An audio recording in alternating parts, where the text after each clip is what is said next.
Aisha said, if anyone tells you that the Prophet ﷺ used to pass water standing, do not believe him. He never passed water but when sitting. Narrated by Anas bin Malik, whenever the Prophet ﷺ went to answer the call of nature, I used to bring water with which he used to clean his private parts. I'll make mention of this because it seems important. If you are a Muslim and you do not have a bidet, then please invest in one if you can. The bidet is the contraption that can be mounted and hooked up to the toilet that shoots a small stream of water at your private areas after you have finished using the toilet. It really helps to clean your bottom, basically. As we were talking about bacteria earlier, remember that your bottom is a hot spot for bacteria. And even if you are away from your bidet or on vacation, they now make moist towelettes or wipes that you can take on the go that will fit in your pocket. And even then, before sitting, you can even take some toilet paper and sprinkle it with water from the sink and take it with you to the toilet. We shouldn't ever have to smell or be unclean if we can help it. As a male in some cultures, it's the norm to urinate while standing. The Prophet ﷺ used to urinate sitting down. Maybe you believe that to be weird, but in every action of our messenger ﷺ, there was infinite wisdom and understanding behind all of the actions performed. Now, I've researched the effects of the benefits of sitting while urinating, and it has been shown to reduce prostate cancer for men. Did you know that 1 in 8 men will be diagnosed with prostate cancer in their lifetime? It's shown that when men have larger prostates and they sit, it relaxes the muscles, which in turn helps push the urine out. And not only that, but it empties the bladder more than when standing. As men age, their prostate grows larger, so naturally it will help if men sit while urinating. Also, another bonus for hygienic purposes, it will reduce the velocity of the flow of urine, thus reducing the splash and mess that can cause extra bacteria if the toilet area is not cleaned all the time. And no one wants to touch that or smell it, especially when you have guests over in your house. And one more point on these subjects, the Prophet ﷺ would not just urinate, then hurriedly rush and force his private parts back in his undergarments.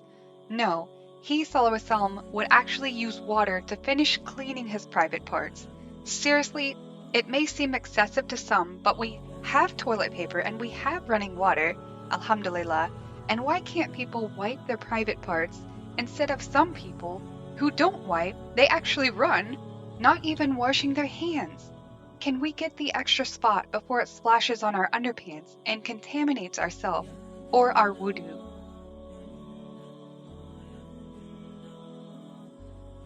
Abu Huraira, may Allah be pleased with him, reported God's Messenger ﷺ as saying, "It is a duty for every Muslim to bathe once a week, washing his head and his body."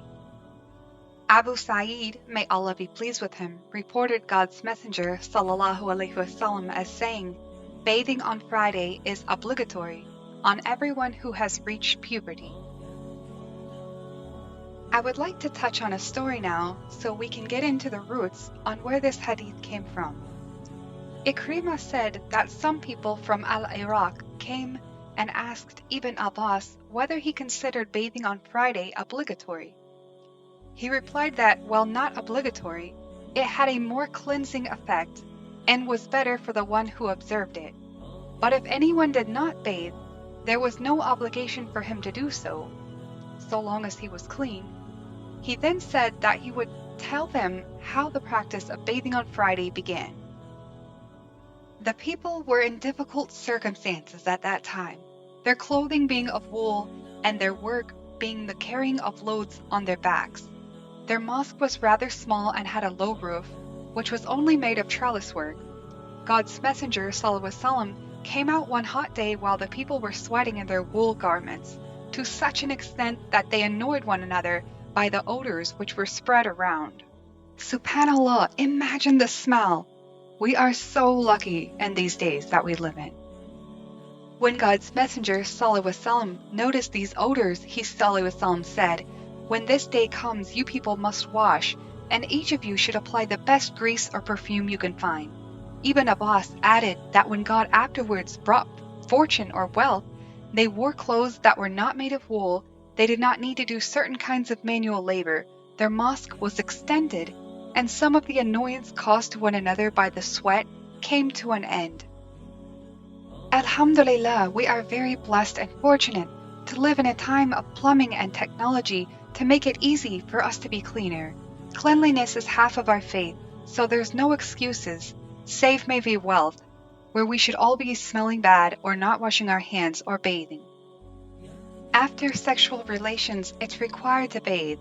On the blessed day of Friday, it's encouraged to not only bathe but put something on that will make you smell pleasant when attending the prayer, or dressed in your best while attending the prayer. This is not for us, but for God alone, subhanahu wa ta'ala. So walk with structure, not weak and with humiliation, as Omar ibn al-Khattab would say, and smile and be clean and purify your inside and outside, because you are a believer, and as a believer we have responsibilities. May Allah make us all practice good hygiene and wudu, so we can be free of germs and illnesses, and have the shining faces and bodies of the true believers on the Day of Judgment. Ameen. I hope you're enjoying this series. Jazakallah khairan, and In-Sha-Allah, I will meet you in the next episode of Hygiene Part 5. Until then, Assalamu alaikum wa rahmatullah wa barakatuh.